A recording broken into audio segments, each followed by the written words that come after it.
पाठ 15 ज्यामितीय आकृतियां। ध्यान से सुने। ज्या माने होता है कोई भी वस्तु का आकार, ठीक है, किसी भी वस्तु का आकार जो रेखाओं से या बिंदुओं से मिलकर बना होता है। ऐसा चित्र जो रेखाओं से या बिंदुओं से मिलकर बना होता है, उन आकृतियों को, उन चित्रों को हम ज्यामितीय आकृतियां कहते हैं। नहीं आया समझ में? ऐसी आकृति जो बिंदुओं और रेखाओं से मिलकर बनी होती है उसे हम ज्यामितीय आकृति कहते हैं। और ज्यामितीय आकृतियां हमारी दो प्रकार की होती हैं। एक समतल होती हैं और एक होती है 2 डायमेंशनल, एक होती है 3 डायमेंशनल, यानी द्विविमीय, और एक होती है त्रिविमीय। जैसे आप देखें यहां पर, ये आपका क्या है, वर्ग, तो ये तो हो गया आपका द्विविमीय, यानी इसमें दो भुजाएं हैं, एक लंबाई है और एक चौड़ाई है, तो इसको बोलेंगे द्विविमीय। विमा माने होती है भुजा, विमा माने भुजा। अब जिसमें दो भुजाएं हैं, लंबाई और चौड़ाई है, इसलिए इसको बोलेंगे द्विविमीय। क्या बन जाएगा? द्विविमीय माने ऐसी आकृति जिसमें दो विमाएं हैं, दो भुजाएं हैं, उसको हम बोलेंगे द्विविमीय। ठीक है। उसके बाद आपका एक होता है 3 डायमेंशनल। एक ये भी आकृति आप देख रहे होंगे, ये कैसे डिब्बे की तरह लग रहा है ना? नहीं लग रहा? तो ये डिब्बा जो आपको दिख रहा है, इसमें लंबाई भी है पक्का, चौड़ाई भी है पक्का, और ऊंचाई भी है। ठीक है। तो ऐसे लग रहा है कि इसमें लंबाई, चौड़ाई, ऊंचाई 3 भुजाएं हैं, तो इसको बोलते हैं त्रिविमीय। विमीय विमा माने भुजा, लेकिन तिर माने 3 और विमीय माने संबंधित। 3 भुजाओं से संबंधित आकृति जिसमें लंबाई, चौड़ाई, ऊंचाई होती है, ऐसी आकृतियों को हम त्रिविमीय ज्यामितीय आकृति कहते हैं। ये हमारा है द्विविमीय ज्यामितीय आकृति। इसकी दो विमाएं हैं, समझ में आया? विमा माने जान गए ना? विमा माने भुजा। यहां देखें, विमा माने भुजा। ठीक है। तो जिसमें लंबाई, चौड़ाई है तो दो भुजाएं हैं, इसमें लंबाई, चौड़ाई के साथ ऊंचाई भी है, इसलिए ये 3 विमाएं यानी 3 भुजा की आकृति है। तो ज्यामितीय आकृतियां वे आकृतियां कहलाती हैं जो बिंदुओं से या रेखाओं से मिलकर बनी होती हैं। और ये दो प्रकार की होती हैं, एक द्विविमीय और एक त्रिविमीय। और एक विमीय भी होती है, जैसे ये क्या है बताओ? इसमें सिर्फ लंबाई है, इसमें क्या है?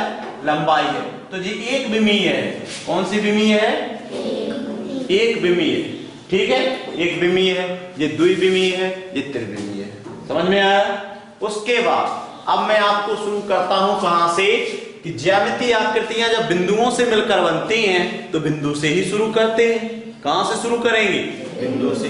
तो सुने, ये आप इधर देख रहे होंगे, जिसकी ना लंबाई है, ना चौड़ाई है, ना ऊंचाई है। ठीक है। तो उसे क्या कहते हैं? बिंदु। क्या बोलते हैं? बिंदु। इसमें छोटी दूर रहती है, बड़ी दूर मत बना देना, बिंदु। तो जिसकी ना लंबाई हो, ना चौड़ाई हो, और जहां हम पेन का निब रख देते हैं उससे जो आकृति बन जाती है उसे हम बिंदु कहते हैं। समझ में आया? बिंदु किसे कहते हैं? जिसकी ना तो लंबाई हो, ना चौड़ाई हो, और पेन के रख देने पर, पेन के निब को रख देने पर जो आकृति बन जाती है वह बिंदु कहलाता है। समझ में आया? जब कई बिंदुओं को हम एक संरेख रख देते हैं, संरेख माने सीधी रेखा में, देखो आप कई बिंदु रखे हुए हैं, तो जब कई बिंदु हम एक संरेख यानी सीधी रेखा में रख देते हैं तो उसे हम कहते हैं सरल रेखा। क्या कहते हैं? सरल रेखा। कल ही मैंने बताया था, सरल रेखा। समझ में आया? सरल रेखा। अगर हम इन्हीं बिंदुओं को हम वक्र में रख देते हैं, तो क्या बन जाती है वो? वक्र रेखा। क्या बन जाती है? वक्र रेखा। समझ में आया? सरल रेखा और वक्र रेखा। आप देखिए, जब बिंदुओं को संरेख रखते हैं तो सरल रेखा बनती है, जब बिंदुओं को वक्र में रख देते हैं तो वक्र रेखा बनती है। समझ में आया? अब देखें, जब रेखा पर किन्हीं दो बिंदुओं के बीच की दूरी, इस बिंदु का नाम है ए, इस बिंदु का नाम है बी, तो किसी एक संरेख रेखा पर किन्हीं दो बिंदुओं के बीच के खंड को रेखा खंड कहते हैं। खंड माने टुकड़ा, खंड माने हिस्सा, रेखा का खंड रेखा खंड। नहीं है बात समझ में? रेखा का खंड रेखा खंड कहलाता है। इसमें बहुत सारे बिंदु हैं। किसी एक रेखा में कितने बिंदु होते हैं? अनंत बिंदु होते हैं। किसी एक रेखा में कितने बिंदु होते हैं? अनंत। ठीक है, अब मान लीजिए एक बिंदु है आ और एक बिंदु है यहां पर बा, तो आ से लेके बा तक यह रेखा का खंड है, इसलिए इसको कहेंगे आवा रेखा खंड। कौन सा खंड कहेंगे? आवा रेखा खंड। ध्यान रखें, किसी रेखा पर किन्हीं दो बिंदुओं के बीच के खंड को रेखा खंड कहते हैं। समझ में आया? क्या कहते हैं? रेखा खंड, रेखा का खंड, रेखा खंड। समझ में आ गया जी? रेखा खंड। नहीं आया समझ में? उसके बाद मैंने आपको कल बताया था कि अगर रेखाओं को, जैसे आपको बताया था, रेखाओं के नाम भी बताए थे। अगर ये आपकी कौन सी रेखा है? क्षैतिज रेखा। ये आपकी कौन सी रेखा है? ऊर्ध्वाधर रेखा। ये आपकी कौन सी रेखा है? क्रिया। और ये आपकी कौन सी रेखा है? क्रिया। पक्का? कल मैंने आपको बता दिए थे। तो ये तो आपके सरल रेखाओं के नाम हो गए। किन रेखाओं के नाम हो गए? सरल रेखाओं के नाम हो गए। उसके बाद मैं बताने जा रहा हूं आपको वक्र रेखा। तो कल ही मैंने बताया था, ये आपका कौन सा मोड़ है? दायां मोड़। दाएं साइड जा रहे हैं, दायां मोड़। ये आपका कौन सा मोड़ है? अगर ऊपर वाला मोड़ है तो उत्तल मोड़, और नीचे वाला मोड़ है तो अवतल मोड़। ठीक है। उसके बाद अगर मैंने यहाँ पर वृत्त बना दिया तो ये क्या हो गया? वृत्त बन गया। और अगर इस प्रकार से अगर मैंने बना दी रेखा तो वक्र रेखा कहलाती है। एक जिगजैग रेखा बताएं आपको, जे वाली एक रेखा है, ऐसे गई, फिर ऐसे आई, फिर ऐसे आई, फिर ऐसे आई, ऐसे। तो ये कौन सी रेखा है आपकी? जिगजैग रेखा। जिगजैग माने टेढ़ी, मतलब पहले ऐसे गए, फिर ऐसे गए, ऐसे गए, ऐसे। तो ये कौन सी रेखा है? जिगजैग रेखा। और ये आपकी कौन सी है? वक्र रेखा। इसको इंग्लिश में बता दिया नाम मैंने, मुझे हिंदी में नहीं आता, लेकिन इसको जिगजैग रेखा बोलते हैं, जिगजैग लाइन। ठीक है। उसके बाद मैं आपको बताने जा रहा हूं क्या? रेखाओं के प्रकार हो गए हैं, मोड़ों के प्रकार हो गए हैं। अब आपको बताना है कोण। कौन सा कोण बना? तो कोण मैंने कल ही बता दिए थे कि हमारी पूरी घड़ी में कितने अंश का कोण होता है? 360। ठीक है। 360 में अगर हम इसके दो हिस्से करेंगे तो कितने रहेंगे? पूरे दो हिस्से करेंगे पूरे वृत्त के तो रहेंगे 180। लेकिन अगर चार हिस्सा में से एक चौथा हिस्सा ले लिया तो कितने का रहेगा? और इसके अगर 3 हिस्से कर देंगे तो ये कोण कितने का है? 30 अंश का। अगर 30 के भी हम अगर 5 हिस्से कर देते हैं तो ये आ जाएगा 6 अंश का। बता दिया था कल। और मैंने आपको ये भी बताया था कि कोण किसे कहते हैं? कोण किसे कहते हैं? तो किसी बिंदु से निकलने वाली दो किरण। अच्छा, पहले किरण किसे कहते हैं? रेखा समझ में आया? रेखा के बाद आपको मैं किरण बताता हूं। ये क्या है? आपकी एक किरण है।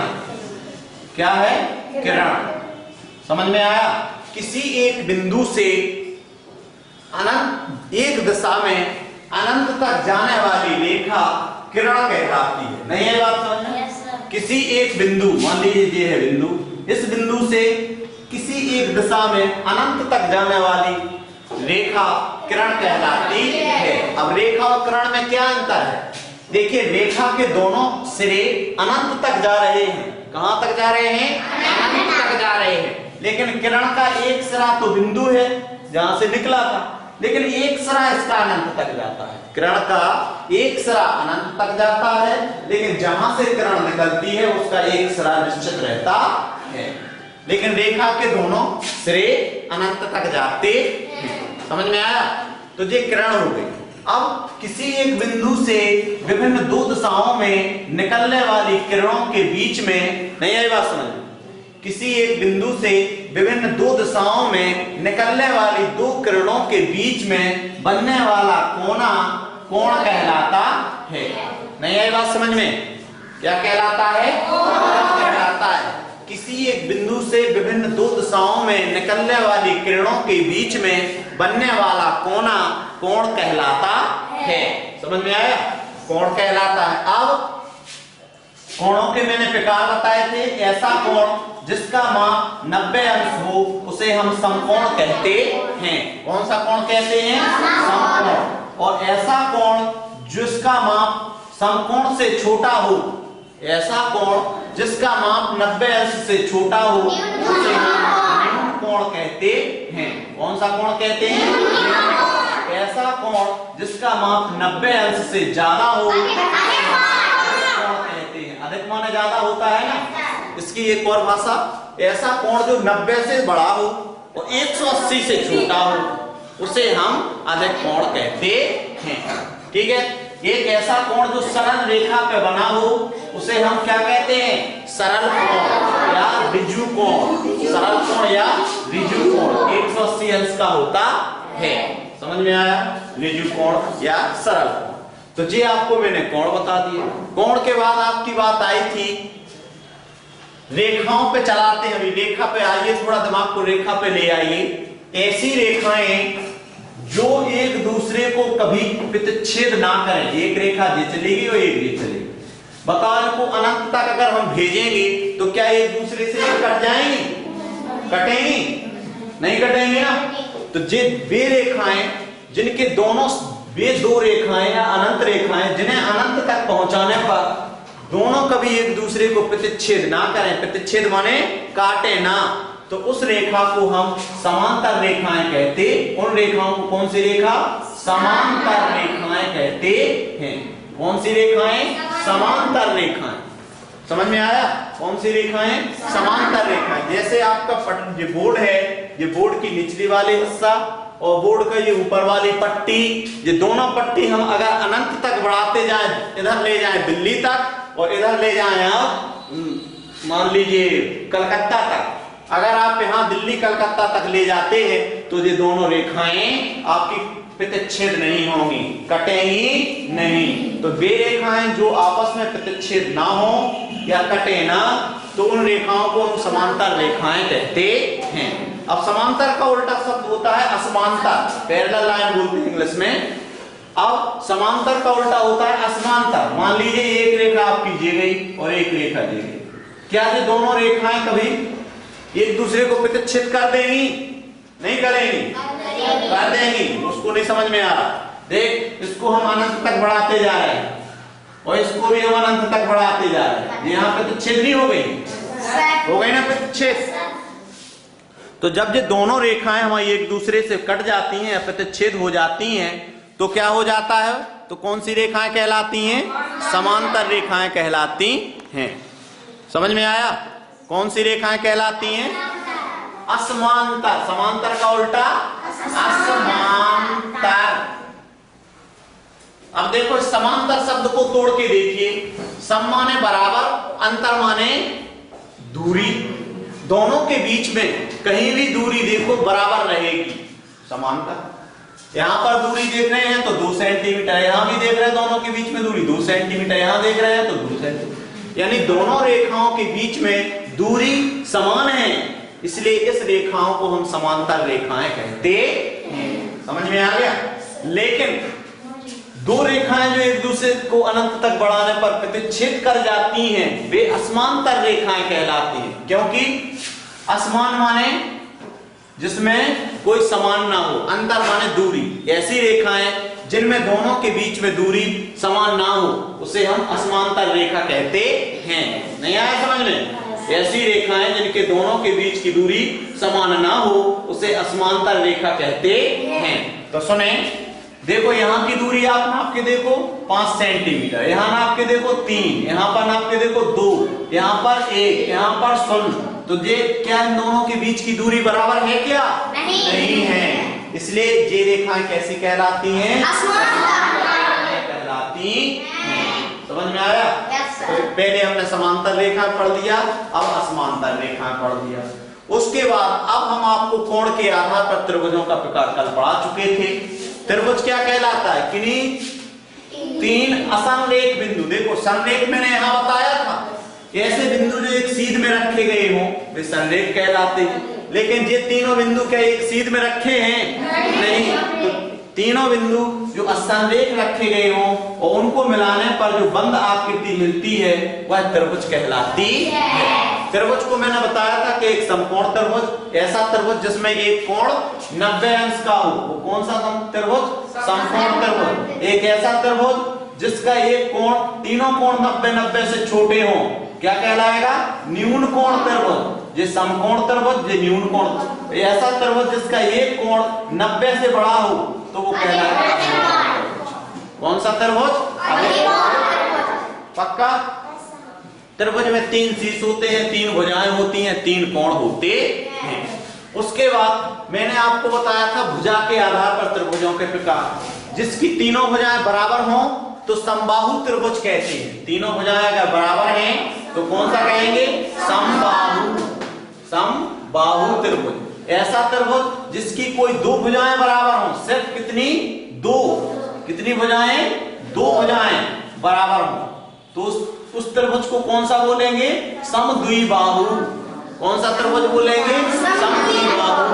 ऐसा त्रिभुज जिसकी दो भुजाएं बराबर हों तो समद्विबाहु त्रिभुज। समद्विबाहु त्रिभुज। एक ऐसा त्रिभुज जिसकी तीनों भुजाएं अलग अलग लंबाई की हों उसे हम क्या कहेंगे?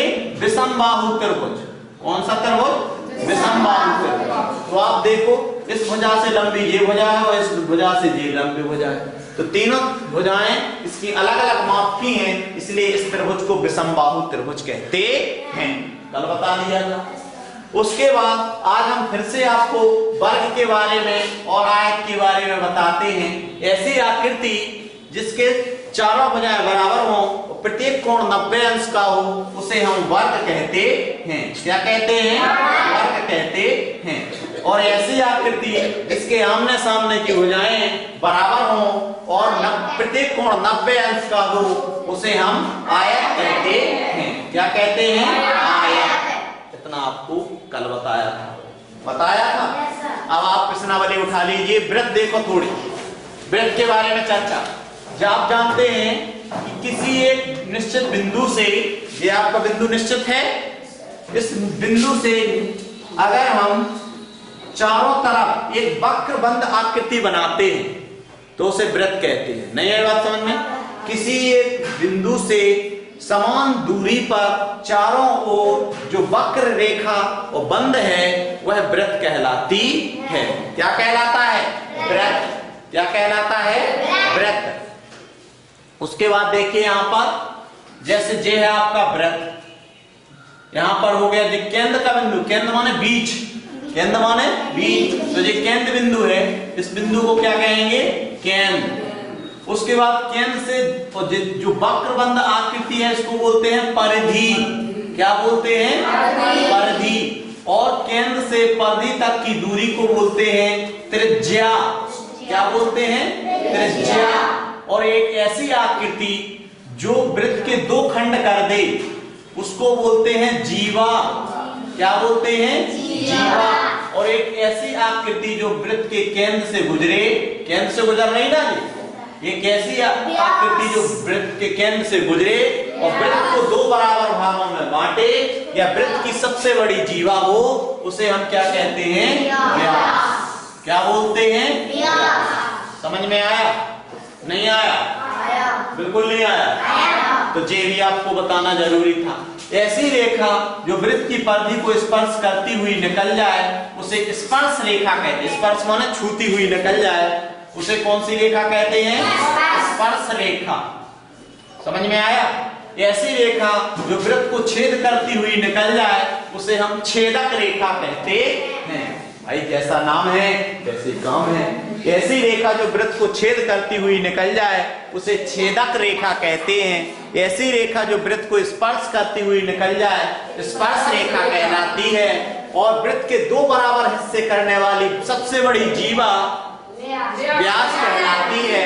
और ऐसी रेखा, ऐसा रेखाखंड जो वृत्त के दो टुकड़े करता है, छोटे बड़े टुकड़े करता है, उसे जीवा कहते हैं। और केंद्र से वृत्त के परिधि तक की दूरी को त्रिज्या कहते हैं। तो मैं आपको बता सकता हूं, देखो यहाँ केंद्र से परिधि तक की एक त्रिज्या तो जे है और केंद्र से परिधि तक की एक त्रिज्या जे है। तो दो त्रिज्या को मिलकर के व्यास की लंबाई बनती है। यानी दो त्रिज्याओं को जोड़ दो तो व्यास बन जाता है, या व्यास को आधा कर दो तो त्रिज्या बन जाती है। समझ में आया? तो क्या बन जाती है? त्रिज्या बन जाती है। अब आपको चैप्टर पूरा समझ में आ चुका है। अब मैं आपको एक एक करके बताता जाता हूं। तो किसी रेखा में कम से कम कितने बिंदु होना चाहिए बताओ? नहीं, कम से कम 2 बिंदु होने चाहिए। और अधिक से अधिक कितने होते हैं? अनंत। नहीं है बात समझ में? एक बिंदु की रेखा थोड़ी बन सकती, एक बिंदु की लंबाई चौड़ाई नहीं होती, इसलिए रेखा नहीं बन सकती है। लेकिन 2 बिंदुओं को अगर हम आपस में मिला के रख देंगे तो सबसे छोटी रेखा बन जाती है, सबसे छोटी रेखा बन जाती है। नहीं है बात समझ में? अरे 2 बिंदुओं को आपस में तो मिला के रख दो। देखो आप यहां पर मान लीजिए एक बिंदु ये और एक ये 2 बिंदु हैं, तो ये क्या बन गई है? रेखा बन गई है। ठीक। और एक बिंदु की ना लंबाई होती है ना चौड़ाई होती है। कम से कम एक रेखा खंड में 2 बिंदु तो होते हैं। और रेखा खंड में कहा जाए तो अनंत बिंदु होते हैं। कितने बिंदु होते हैं? अनंत बिंदु। चलो खोले किताब। अच्छा, कोण को मापना भी सिखाना पड़ेगा, आगे चल के बताते हैं। ठीक है, सुने पहले जहां से पन्ने पढ़ लिया है। ये है आपका किरण एवं रेखाखंड में अंतर। क्या होता है दोनों में अंतर बताओ? ये आपकी किरण है, किसी एक बिंदु से निकल के इसका सिरा अनंत तक गया, तो ये तो हो गया आपका किरण। क्या कहलाएगी ये? किरण।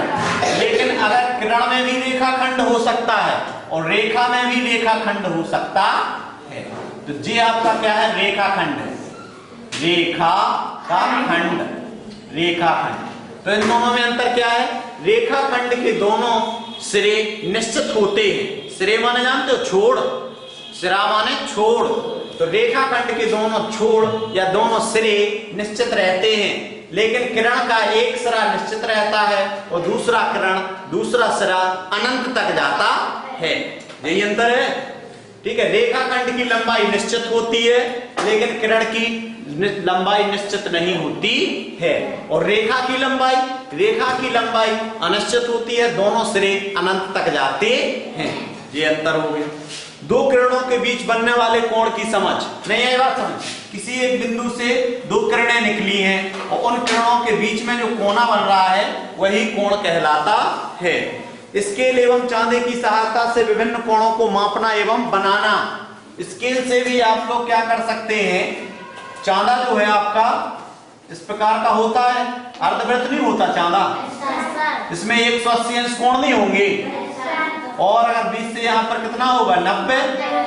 यहाँ से जाओगे कोण को नापते हुए तो 90, इधर से जाओगे तो 90। लेकिन यहाँ से अगर 1 2 3 4 5 6 से 90 यहाँ पर आ जाओगे तो 0 से शुरू करोगे तो यहाँ 180 हो जाएगा। और इधर 0 से अगर शुरू करोगे तो इधर 180 हो जाएगा। समझ में आया? लेकिन बीच में 90 जरूर मिलेगा। तो इस प्रकार इस कोण से आप, इस चांदे से आपको कोण नापना आना चाहिए। कोण को मापने के लिए क्या करते हैं? मान लीजिए ये आपका कोण बना हुआ है, तो इस चांदे को उठा करके आप यहाँ रखते हैं। ये वाला जो बिंदु है इस कोण के शीर्ष पे रख देते हैं। ध्यान से देखना, ये वाला जो बिंदु है इस कोण के शीर्ष पर रख देते हैं और ये वाली जो रेखा है वो रेखा इस पे मिला देते हैं। मिला दी और फिर उसके बाद हमारा जो चांदा इस प्रकार का इस पे रख गया। अब देखते हैं यहाँ कितनी गिनती लिखी है। यहाँ पर मान लीजिए 75 गिनती लिखी है, तो कितने अंश का कोण बन गया जी हमारा? 75 अंश। नहीं आया समझ में? जब सबसे पहले हम कोण को देखते हैं, कोण देख लिया, कोण की जगह पर हम क्या रखते हैं? कोण के शीर्ष पर चांदा का मध्य बिंदु यानी यहाँ पर जो मध्य बिंदु है उसको रख देते हैं, यहाँ रख दिया, और एक कोण के चांदा की एक भुजा को शीर्ष एक किरण पे रख देते हैं, रख दिया, और फिर हमने इस प्रकार से हमारा जो चांदा इसके ऊपर रख गया। अब यहाँ की गिनती देखते हैं, अगर यहाँ की गिनती 60 है तो हमारा कितने अंश का कोण माना जाएगा? ये 60 अंश का माना जाता है। समझ में आया? कैसे कोण को नापते हैं। दूसरा देखो, अगर हमें इस कोण को मापना है, ठीक है, तो पहले जो चांदा है यहाँ का जो बिंदु इस शीर्ष पे रख देंगे, और जे वाली जो भुजा है इस भुजा पर आप रख देंगे। फिर आप देखेंगे कि आपका इस प्रकार से ये चांदा आ गया। आने के बाद अगर ये आपका यहाँ 90 लिखा है तो हमारा ये कोण कितने का माना जाएगा? 90 अंश का। समझ में आ गया? नहीं आया? तो ऐसे हम चांदा से कोण को नापते हैं। दूसरी बात, अगर आपको मान लीजिए कोण बनाना है चांदे की सहायता से, तो क्या करेंगे?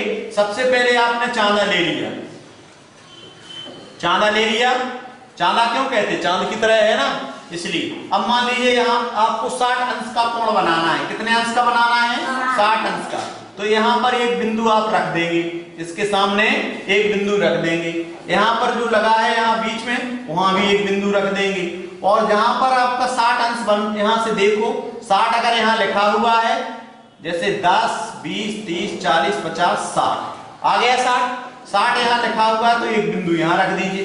चांदा को हटा दीजिए, चांदा को हटा देंगे। मान लीजिए ये आपने चांदा को हटा दिया चांदा को। अब जो बिंदु आपने लगाए थे उन बिंदुओं को जोड़ दीजिए, जोड़ दिया तो आपका कितने अंश का कोण बन गया?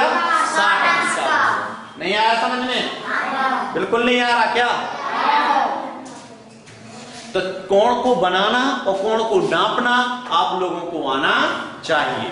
और भी देखिए, मान लीजिए आपको 120 अंश का कोण बनाना है। कितने अंश का बनाना है? 120। तो आपने ये मान लीजिए चांदा रख दिया, रख दिया। अब इस पर यहाँ पर 90 अंश है, यहाँ पर 0 है, 0 है, 90 के बाद यहाँ 100 के बाद 120, यहाँ पर 120 लिखा है, और यहाँ पर एक बिंदु जे है। अब देखिए ध्यान से, यहाँ पर आप एक बिंदु क्या रख लेंगे? पेन का निब रख देंगे, रख दिया। यहाँ पर भी आप पेन का निब रख देंगे, और यहाँ पर भी आप पेन का निब रख देंगे। अब चांदा को हटा लीजिए, क्या करिए? हटा लीजिए इस चांदा को। हटा लिया आपने चांदा को। हटाने के बाद जो 3 बिंदु आपको मिले थे इनको आपस में जोड़ दीजिए, तो आपका कोण कितने का बन गया? 120 अंश का। समझ में आया? ये है कोण को बनाने का तरीका या कोण को मापने का तरीका। समझ में आया? हाँ। अधिक कोण और न्यून कोण तो आप जानते हैं, समांतर रेखा और लंबवत रेखा। देखिए, 2 किरणें आपकी जो जा रही हैं, 2 रेखाएं जो जा रही हैं, इन दोनों के बीच की दूरी बराबर है सभी जगह, इसलिए इसको कहेंगे समांतर रेखा। कौन सी रेखा? समांतर रेखा। लेकिन आप देखो, एक रेखा जे है और एक रेखा जे है, और इस पर एक रेखा ऐसे जा रही है। अब बताओ, इस रेखा पर जे वाली जो रेखा है कैसी है? समांतर है क्या? असमांतर है। लेकिन बता कौन सी रेखा है? लंबवत रेखा। लंब माने होता है 90 अंश। एक रेखा पर दूसरी रेखा अगर 90 अंश का कोण बनाता है तो वे दोनों रेखाएं लंबवत रेखाएं कहलाती हैं। कौन सी रेखाएं कहलाती हैं? लंबवत रेखाएं कहलाती हैं। लंबवत रेखाएं। समझ में आया? एक रेखा अगर दूसरी रेखा पर 90 अंश का कोण बनाती है तो वे दोनों रेखाएं लंबवत रेखाएं कहलाती हैं। समझ में आया? और असमांतर रेखा तो मैं पहले बता चुका, एक रेखा अगर दूसरे को प्रतिच्छेद करती है तो दोनों प्रतिच्छेदी रेखाएं भी कहलाएंगी। कौन सी रेखाएं? प्रतिच्छेदी रेखाएं। और असमांतर रेखाएं भी कहलाती हैं।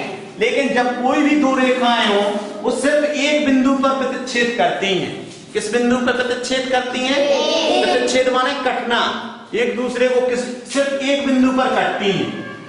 कोई भी 2 रेखाएं अगर एक दूसरे को प्रतिच्छेद कर रही हैं तो सिर्फ एक बिंदु पर कटेंगी। समझ में आया?